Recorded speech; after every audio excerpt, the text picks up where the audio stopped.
你知道嗎？喺呢片風景如畫嘅土地上，有一啲看起嚟唔顯眼嘅行為，卻可以煽動國家嘅根基，策劃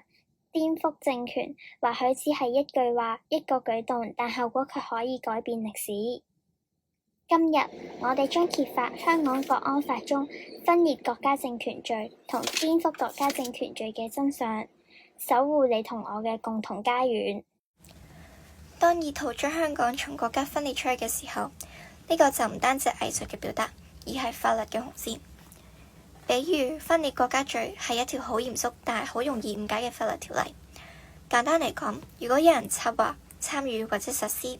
將香港或者中國一部分分出去，無論用唔用暴力都好，都純屬違法㗎。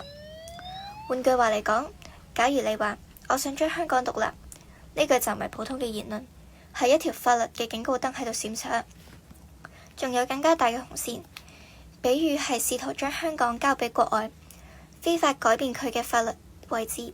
呢啲行為，首要分子最高可以判無期徒刑，參與者亦都可以面臨至少3年嘅監禁㗎。再嚟講講顛覆國家政權罪呢條法律嘅重點係，任何人以任何手段試圖推翻中國嘅根本制度，或者破壞中央政府同特區政府嘅正常運作，都屬違法。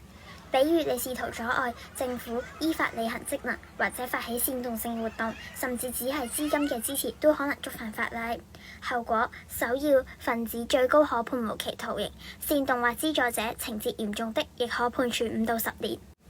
當每個人都選擇遵守法律嘅時候，我哋嘅家園就會更加穩固，守護國家安全，守護香港嘅明天和平穩定同埋繁榮。